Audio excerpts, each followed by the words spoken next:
So we've got a bit of a problem with this car. It's a 2014 Landrover Freelander, but I have seen it on other cars as well.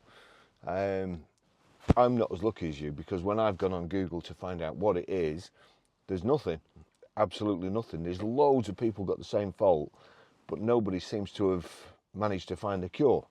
However, right, what happens is when you drive the vehicle, sometimes it goes off, sometimes it comes back on. You tend to get about a mile, thing comes back on, and it says tire pressure monitoring system malfunction. Not just one of your tyres is going flat, malfunction. This usually points to 2 or more sensors in the tyres going kaput. However, we have a scanner, a reader, which tells you, if you plug the diagnostics in, tells you which wheel sensor is faulty. And the other thing we have is a scanner which picks up the signal from each wheel. So we've ruled all those out, and then it's something else. What is it?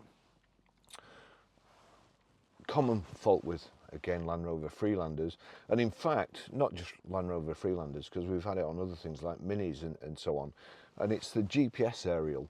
The GPS aerial is quite thick, quite long, and it has a rubber gasket around the bottom.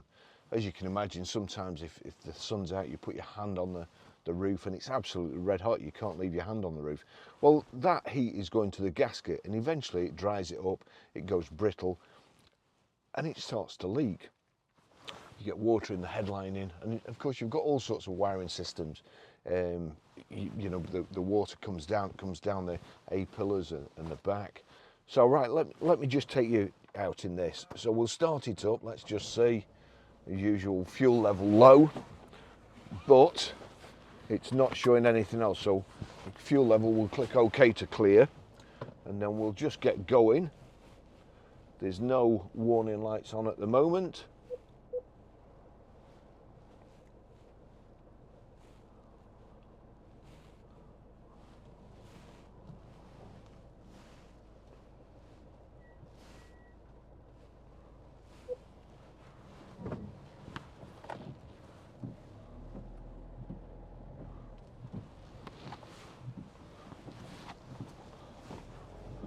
We'll just set off, and it's already come on. Tyre pressure monitoring system fault. So I'm going to show you how we rectified it. Nobody seemed to know the answer. It was a huge problem, really. The only thing that gave us a clue was when we put the diagnostic machine on it, and I'll tell you what that says in a second.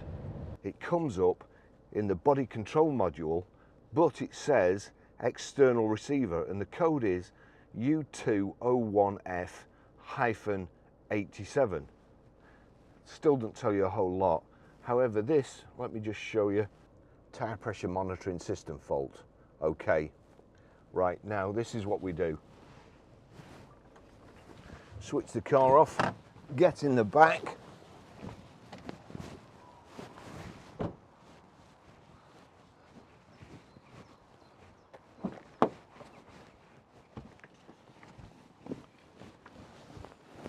sometimes also, apparently, the same malfunction, your remote key stops working.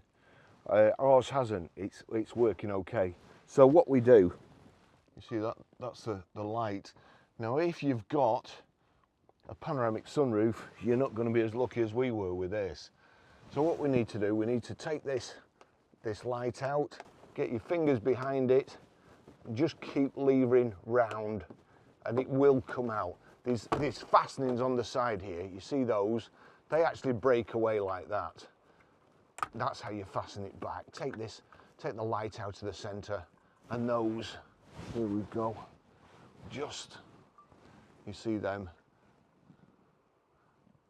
Hopefully you'll be able to see them. They clip like so. So when you put this back, you put that back in there, clip those over, and then that stays in. So we'll just undo.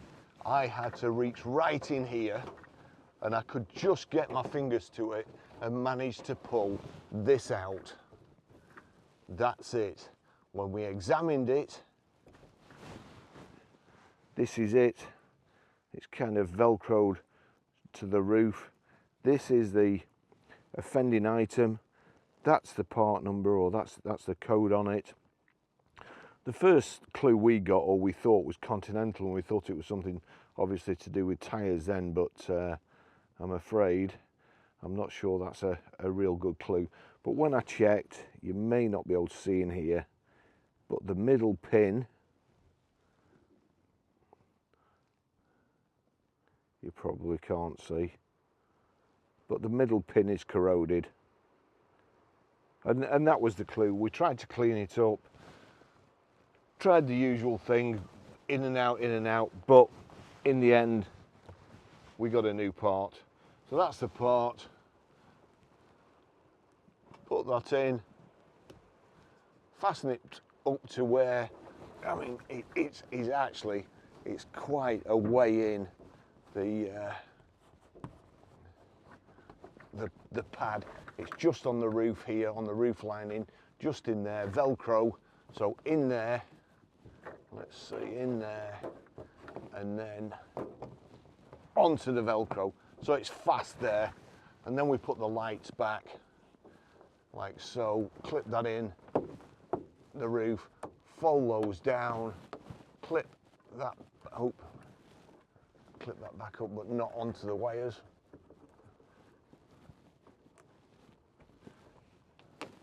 Like so, put that back. That's it, job's a good one. Now we'll set off again. Well, I'll just show you.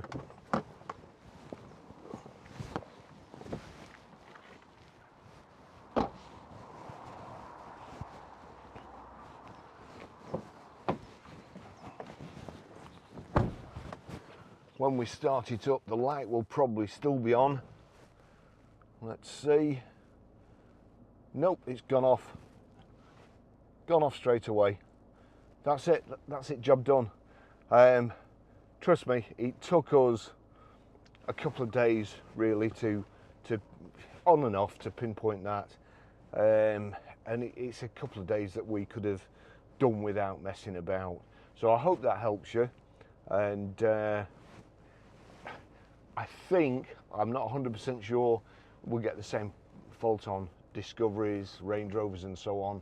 Now if you've got a pan roof, I think it's in here, and it's a little sensor, not very much. I'll try and put a price and so on in the description, but that'll save you a whole lot of time and effort. Thanks for watching. See you in the next video. Bye bye.